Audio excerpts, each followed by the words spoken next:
Today we're going to cover 3 reasons why you aren't more successful. Now, having said that, before we start, I realize there's various measures of what success really is, and it differs greatly by every individual. So take all those considerations and debates out of your mind, and as you watch my video, apply it to whatever you feel success is for your personal life. The first thing I can explain on the 3 reasons why you're not more successful, it's all in something called the Johari window. The Johari window was created by 2 American psychologists, Joseph Luft and Harry Ingram, in the mid-1950s. And Johari came from the combination of their 2 names, Joseph and Harry. So Joseph and Harry decided that they could explain the individual self-awareness in a window where you look at the understanding of yourself mapped against what others have an understanding of you. They further broke it out and said, well, what are the known and unknown parts that you know of yourself, and the unknown and known parts that others have an understanding of you? And if you look from each of the quadrants as we go clockwise, the first one is you know and others know about you, and that's the open self. And then the next quadrant you have is the unknown parts that you are not aware of and others are aware of it about you.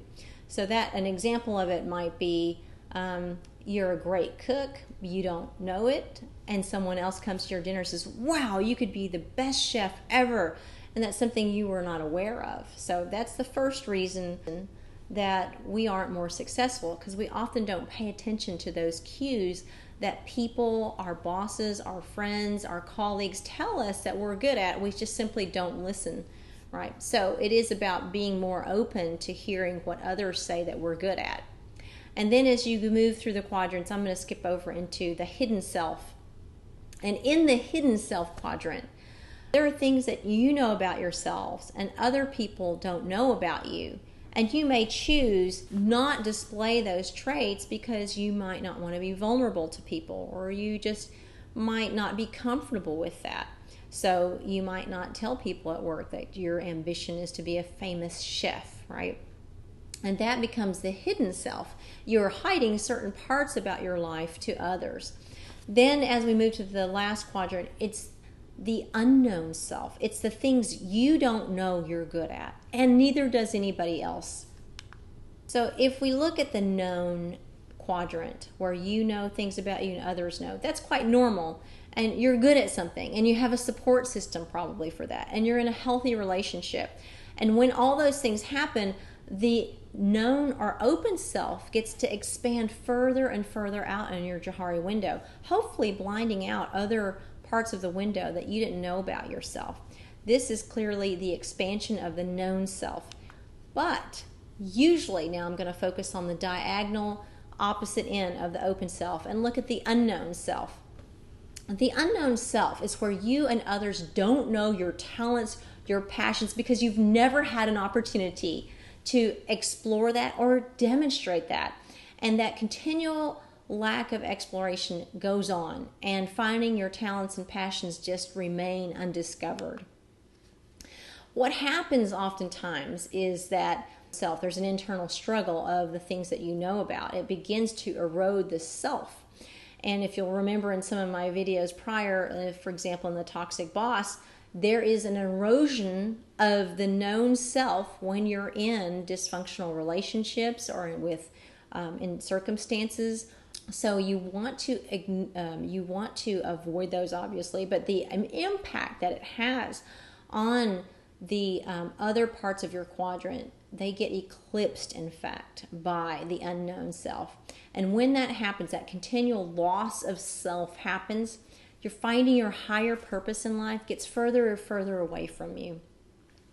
The root causes of that are oftentimes from conditioning of cultural and societal norms. Examples are advertising, marketing, messaging, gender stereotyping, age categorizations, right? Past experiences also trap your mindset. You might start having unconscious biases or conscious biases from your past experiences that inhibit you from exploring or removing the unknown self. Also, root causes are, I mentioned, unhealthy relationships that you stay consistently in, or you stay consistently in those toxic boss relationships. If you look at the unknown self window and you do your best to reduce it by letting your open self expand, it basically lets you have an ultimate level of discovery.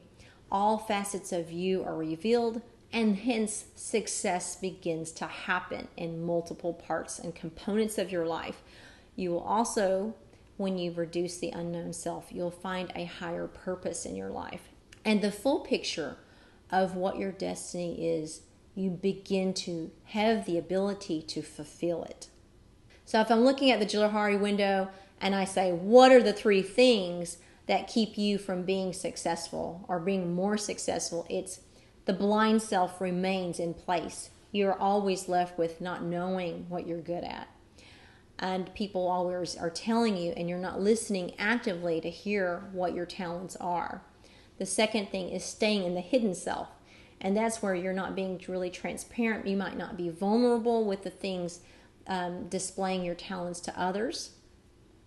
And thirdly, the last window is the unknown self remains, where you don't know what you're good at and no one else does, and it remains in that way, and then it begins to expand and eclipse other parts of your window, such as the open self. I hope you like the content. If you want to know some more information on other content I've written, check out Amazon Books, search Constance On. You can also follow me on Facebook at Change Management Geek. There's also free information at constanceon.com.